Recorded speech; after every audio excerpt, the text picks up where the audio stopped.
due to the freezing temperatures. The first time the ceremony has taken place indoors since the second inauguration of Ronald Reagan in 1985.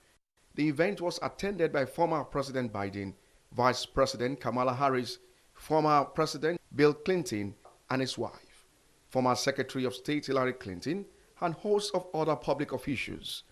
In his inaugural speech, Trump criticized Biden's administration for failure to give attention to America's border, but instead using America's resources to defend foreign nations.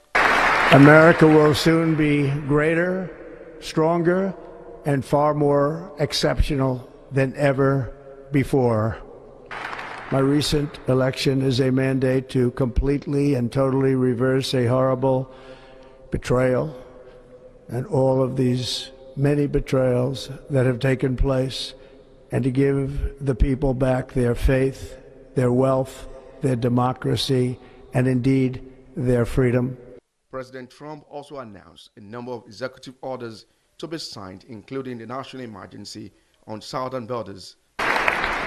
All illegal entry will immediately be halted, and we will begin the process of returning millions and millions of criminal aliens back to the places from which they came.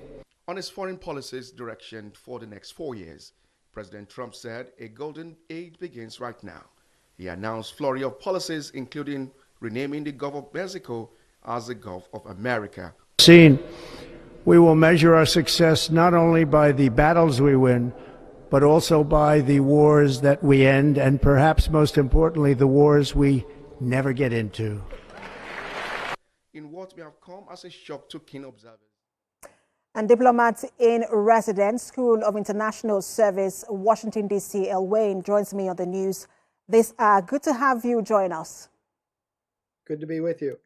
Your name for the day is Kat. Interesting ceremony, a very stark difference from his ceremony in 2016. How do you think the world is bracing up for the presidency, second time of Donald Trump? Well, I think he certainly got the attention of everybody in the United States and around the world. He spoke very forcefully about dealing with the international problems that the United States faces, with the migration challenges. I think it's quite clear that President Trump wanted to send a message that he's going to act forcefully, he's going to act quickly, and he's going to act, I think, unilaterally. And we'll just see the way others in the United States react to this and the way some of our partners around the world respond to this forceful tone. And what sort of action, I mean, he's going to sign executive orders today, especially on immigration. What sort of action do you think one will see just beyond Mexico, but to other parts of the world, the kind of immigration policies you think he will begin to put in place? Well, I think he'll start in demonstrating with Mexico and maybe a bit with Canada, our two neighbors, with the idea of sending back individuals who cross the border from those countries coming into the United States illegally. We'll have to see exactly what he's going to do with countries that came from further away. I think those who came from right next door, he'll try to send them back next door, whether they're nationals of that country or not. And I think he'll look to other countries and be trying to send the same messages, either sending people back. Some of them might go back directly as they're found in different parts of the United States. They might be sent back directly. Some of them might be sent back to the two countries they came in from, mostly from Mexico. But beyond deportations, people have talked about how most of these policies are targeted at illegal migrants. But we've also seen during his first administration, there were some policies that were also for legal migrants. For example, there was a ban on certain visas if we're from certain countries, especially Nigeria as well. Could that also be part of the policies we will see in this administration? I think what we'll see is an effort to tighten up all the system. There'll be an effort to let people come in legally, those who are needed, who apply in the full manner, and there'll be an answer just not to let people get by the normal process of coming in. You could actually see an increase in the number of people who are allowed to come in legally in this administration.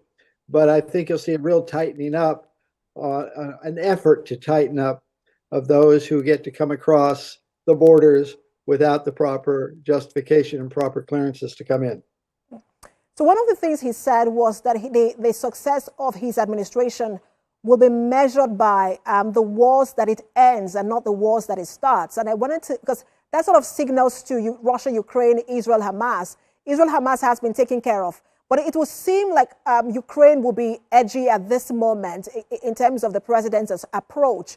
Should Ukraine be worried about the approach that the Trump administration will take?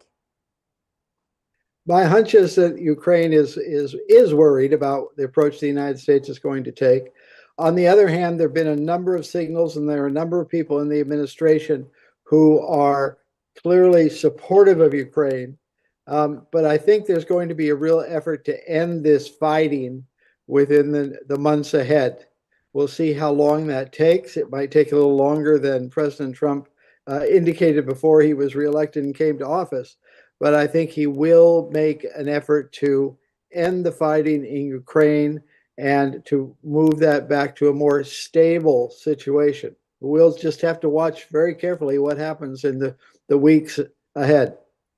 All right, so let me put you on hold as I bring in our second guest, who is also joining us from the U.S., working with the Voice of America. Good to have you join us.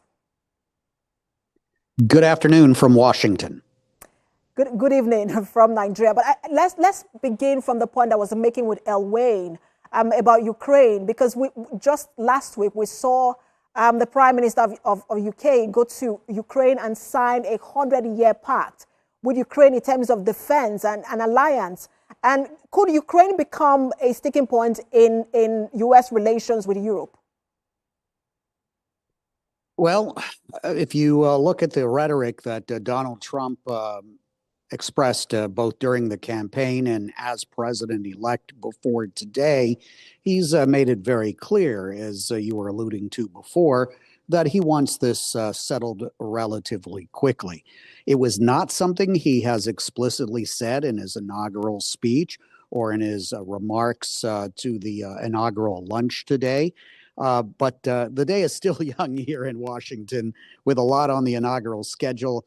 And I suspect because he is so accessible to reporters on a daily basis, that we will hear that question from a reporter within the next few days, and we'll probably get some indication, because obviously what Donald Trump says as president rather than candidate or president-elect, it makes a tremendous amount of difference. He also talks about the sort of restoring America's place in the world. How easy would that be for him, considering the decline of U.S. hegemony in the last decade? Well, I guess it depends on what your definition of restoring America's place in the world is. Obviously, we heard the comment today during the inaugural speech about taking back the Panama Canal from Panama. There were no comments today about taking Greenland, as he said in recent weeks. And for Donald Trump, it appears, according to those around him, that's what it means to restore America's place in the world, sort of going back to the era of a president like Theodore Roosevelt in the early 20th century. And this question is for both of you, but I will start with El Wayne. He made, great speech from the president today. When you look at his cabinet peak and some of the things he has said, some people had issues with his cabinet peak. Is there sort of, do the comparative analysis for us, what you think, if there is a match between his cabinet peak and some of the things that the president wants to achieve in office? Well, I think go right ahead. Go ahead, Steve. Oh, I was just going to say what we've seen in the first Trump administration, if cabinet secretaries are not in sync with the president over a period of time, those cabinet secretaries do not last a very long time. But I think what we're going to see is an effort for a number of his cabinet secretaries to be clear about restoring a strong place for the United States internationally, and to restoring a place where the United States can indicate its desires to get things done. That means end fighting, such as the fighting between Russia and Ukraine, and that means moving back to more active U.S. leadership in the commercial area and in the area of providing peaceful peaceful area for activities that can lead to good ends. This even includes dealing with China. He's talked interestingly about TikTok and about moving back to a position where TikTok can operate safely in the United States under a new leadership. What happens there? Thank you both, gentlemen. A lot to watch out for the rest of the day. Thank you for your time. Thank you.